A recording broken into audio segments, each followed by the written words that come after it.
अंतिम तीर्थेश वर्धमान स्वामी के शासन में हमसे विराजते और उनकी यह पावन पीयूष देशना हम सभी के लिए परम उपकारी। अनादिकाल से हमारी आत्मा में जो जन्म, जरा और मृत्यु रूपी रोग लगे, उन रोगों का उपशमन करने वाली कोई परम औषधि है तो वह एकमात्र यह जिनवाणी। भव्यात्मा,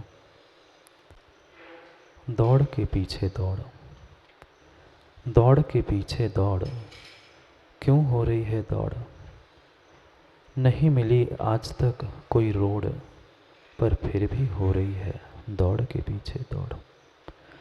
जैसे कोई लता का पौड़, जैसे कोई लता का पौड़, लक्ष्य विहीन हो रही है दौड़, दौड़ के पीछे पुनः हो रही है दौड़। कितना दौड़ चुका व्यक्ति, बचपन से लेकर 55 और 55 से लेकर शमशान तक वह पहुंच गया। मात्र एक घड़ी के कांटों की तरह दौड़ रहा है, दौड़ रहा है, दौड़ रहा है। पर किसी से भी पूछा, भाई दौड़ क्यों रहा है? शायद वकील साहब किसी के पास उसका उत्तर नहीं होगा। चल रहा है, दौड़ रहा है, सब कुछ स्वीकार है, पर लक्ष्य क्या था? क्या मुझे प्राप्त करना था? नहीं पता। खूब दौड़ लिया पर रोड नहीं मिल पाया। करता रहा आज तक तो दूसरों से होड़, करता रहा दूसरों से आज तक होड़। छोड़ दे होड़, नहीं तो हो जाएगा तन में कोड़। मात्र ईर्ष्या, स्पर्धा, कषाय, इनके अलावा जीव ने किया क्या?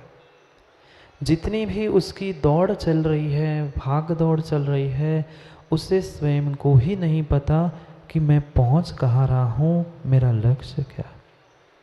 और जब तक लक्ष्य का पता नहीं है तब तक हमारी दौड़ कार्यकारी नहीं। खूब खूब उछल कूद कर ली हमने, सुबह से लेकर शाम तक, बचपन से लेकर बुढ़ापे तक खूब उछल कूद कर ली, खूब दौड़ कर ली, पर उसका उद्देश्य क्या था? खोज किसकी चल रही थी? मेरा लक्ष्य क्या था? नहीं। बिल्कुल उस मृग की तरह मेरी परिणति है।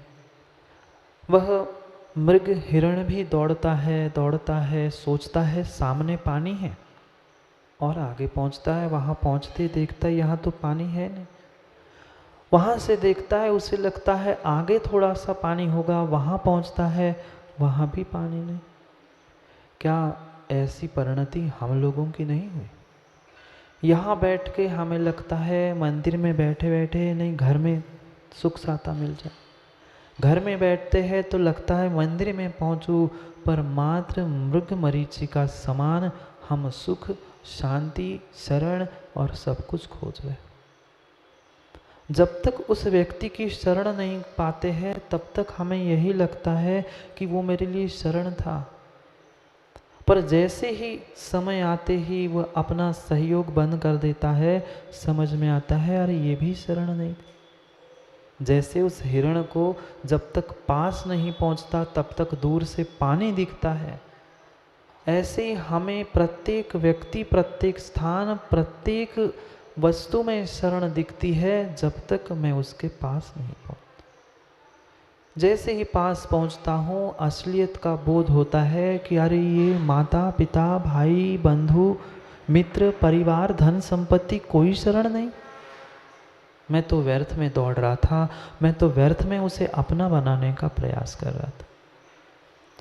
एक चिड़िया थी, रोज पेड़ पर बैठे बैठे आसमान को देखती थी। होगा कुछ वर्षा योग का काल, कुछ बरसात का समय।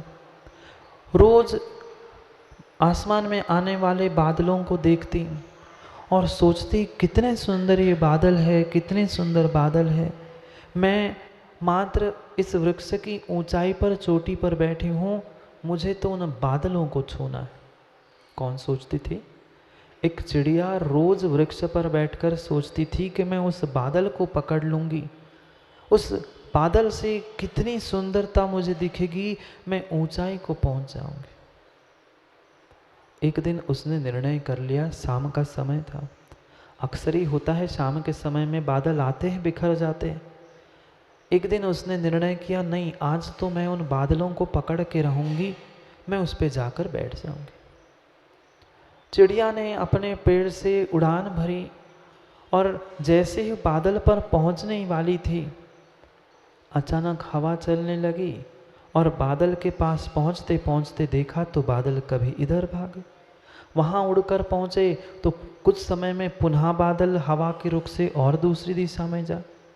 एक दिन हो गया, 2 दिन हो गए, 3 दिन हो गए, वह सोच में पड़ गई, अब मैं करूँ तो क्या करूँ। बादल को तो पकड़ना है, बादल पे बैठना है, ऊंचाई को प्राप्त करना है, मैं क्या करूं। बहुत प्रयास किया, बहुत दिन उसने दौड़ लगाई बादल को पकड़ने की, पर वह बादल को नहीं पकड़ पाए। कौन पकड़ सका बादल को? पकड़ने का भी प्रयास कर लेना, हाथ में आने वाली वस्तु है बादल? नहीं थे। चिड़िया विचार करने लगी और उसने निर्णय कर लिया कि नहीं, आज उस बादल की जगह मैं ये जो पीछे पहाड़ दिख रहा है उस पहाड़ पर पहुंचती। और बहुत उम्मीद से और बहुत दम से सुबह से उसने उड़ान भरना प्रारंभ किया और उड़ते उड़ते जाकर उस पर्वत के शिखर पर जाकर बैठ गए। और जैसे ही शाम होते होते पर्वत के शिखर पर पहुंच गई, उसने देखा ये क्या, आज इस पहाड़ की चोटी में मैं बैठी हूं, यहां से तो बादल नीचे है। वो तो नीचे थी पहले वृक्ष पे, इसलिए उसे बादल ऊपर दिख रहे थे। अब वो पहुंची थी पहाड़ की चोटी पर और वहां से देखती है बादल तो मेरे से नीचे है। खुश हो गई। आज उस बादलों को अपने इर्द गिर्द घूमते हुए देखकर अपने से नीचे देखते हुए खुश हो गई और अपनी ही गलती का एहसास करके हंसने लगी। देखो कितनी मैं पागल थी, उस अस्थिर चंचल अशरण बादलों को मैं पकड़ने का प्रयास करती रही और जब तक दौड़ती रही तब तक कुछ नहीं मिला। और जैसे ही ये ऊंचे पहाड़ को मैंने पकड़ लिया, इस पर बैठ गई, अब बादल स्वयं मेरे पास आ रहे हैं, बादल मेरे से नीचे। क्या हुआ था पंडित जी? कोई चिड़िया की बात नहीं थी, ये तो एक कथानक था, एक दृष्टांत था। इस चिड़िया से और बड़ी भूल हम स्वयं नहीं कर रहे। जो जो अनित्य वस्तुएं थी, जो जो अशरण वस्तुएं थी, हमने उसको अपना स्वयं का बनाने का, स्वयं की शरण की खोज करने के लिए हम दौड़ रहे। जब तक अशाश्वत के पीछे दौड़ोगे तब तक शाश्वत मिलने वाला नहीं है। उस चिड़िया ने शाश्वत पर्वत को पकड़ लिया, अशाश्वत अशरण जो बादल थे वह अपने आप उसके आगे पीछे घूमने लगे। वही अशरण भावना हमें समझाने वाली। आज तक जहाँ जहाँ हम दौड़ लगाते हुए अशरण में अपने आप को प्राप्त करने का, अपने शरण को प्राप्त करने का प्रयास करते रहे, वही वही हम भ्रमित होते रहे और वही वही पीछे पड़ते। बिल्कुल उस हिरण और उस चिड़िया के समान हमारी आज तक परिणति रही। कभी हमने मित्र में अपनापन खोजा, कभी माता पिता में अपनापन खोजा, कभी बेटों भाइयों में हमने अपनापन खोजा, पर कितने अपने काम में आए और कितने विमल भैया पराए आपके काम में आए।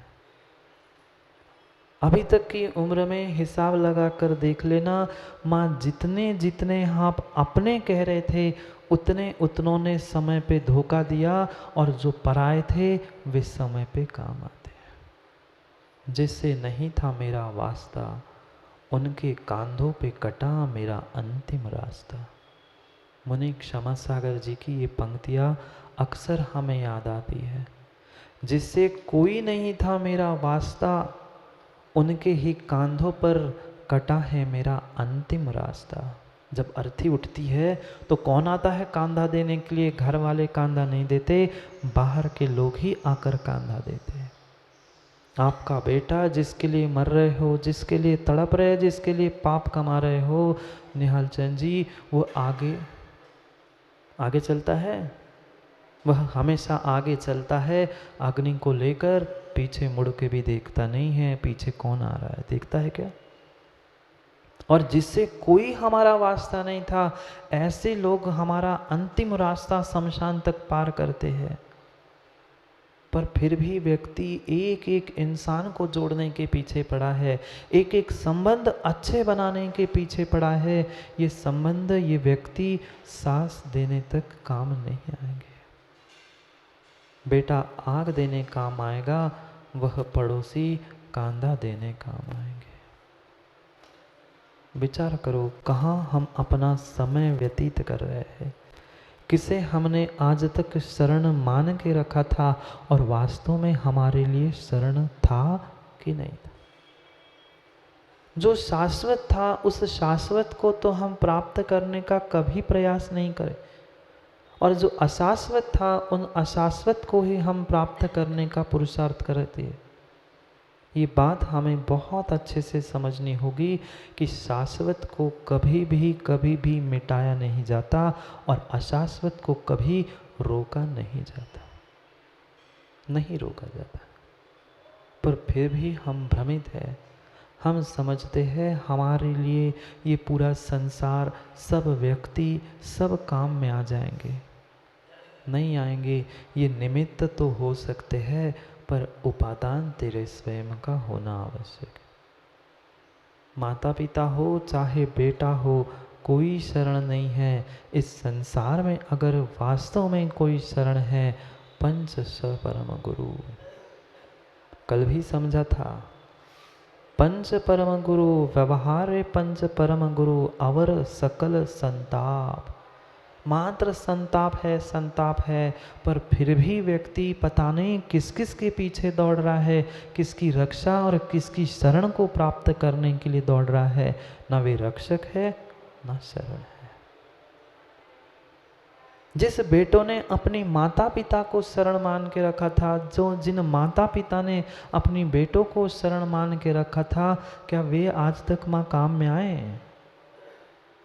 देखना इतिहास खोलकर, ऐसा ही एक परिवार था। आर्थिक क्षमता उनकी बहुत कमजोर थी, पर फिर भी 7 संतान उन पति पत्नियों को थी। एक नहीं, दो नहीं, 7 बेटे थे। बेटे भी सोचते थे कि माता पिता है, तब तक हमारी क्या चिंता, माता पिता ध्यान रख ही रहे हैं, सुरक्षा कर ही रहे हैं। माता पिता सोचते थे हमारे 7 बेटे हैं, कोई ना कोई एक काम में आ ही जाएगा।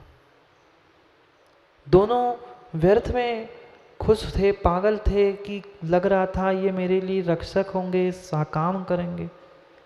ऐसे दिन बदले वे 7 के 7, और माता पिता जो अच्छा खासा परिवार था, एकदम से ऐसे दरिद्रता के दिन आए कि शाम की खाने की रोटी की व्यवस्था नहीं हो पाई।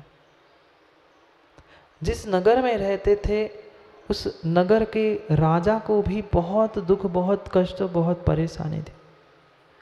घर में सब कुछ था, सब कुछ व्यवस्थित था, पर नगर को अन्य नगर से जोड़ने वाला एक रास्ता था जहाँ से नदी गुजरती थी, और उस नदी पर राजा ने बहुत मेहनत करके, बहुत खर्चा करके पुलिया बनाई थी।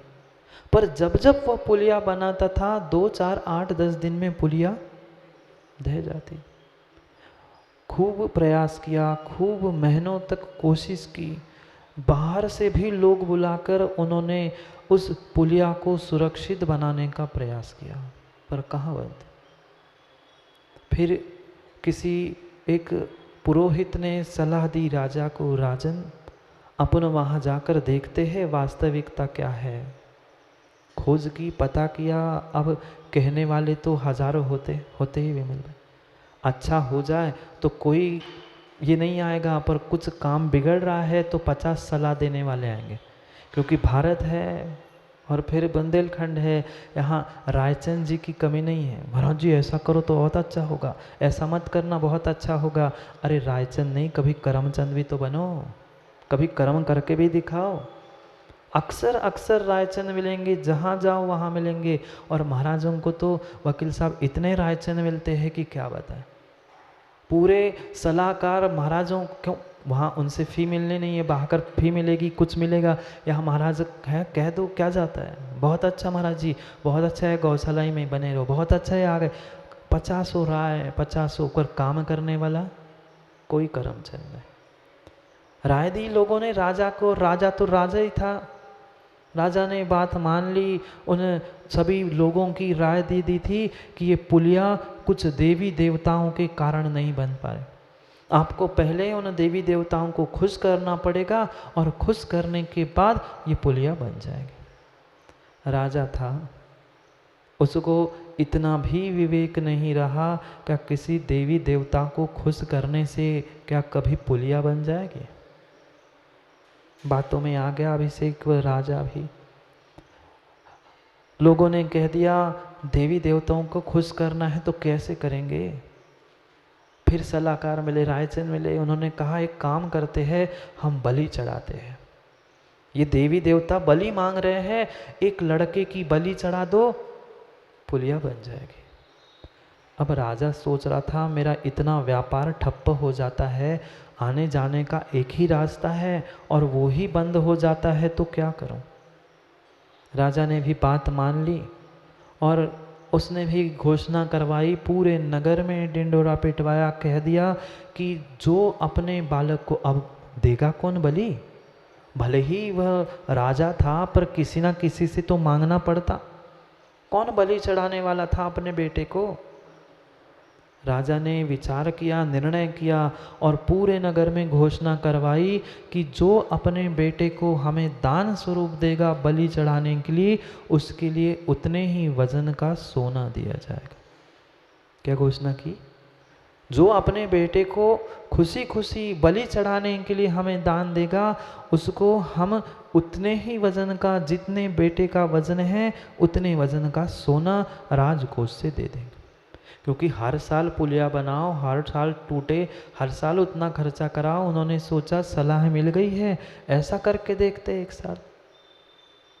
ले दे के 2-4 दिन बीत गए और बात पहुँचते पहुँचते उस परिवार तक बात पहुँच गई।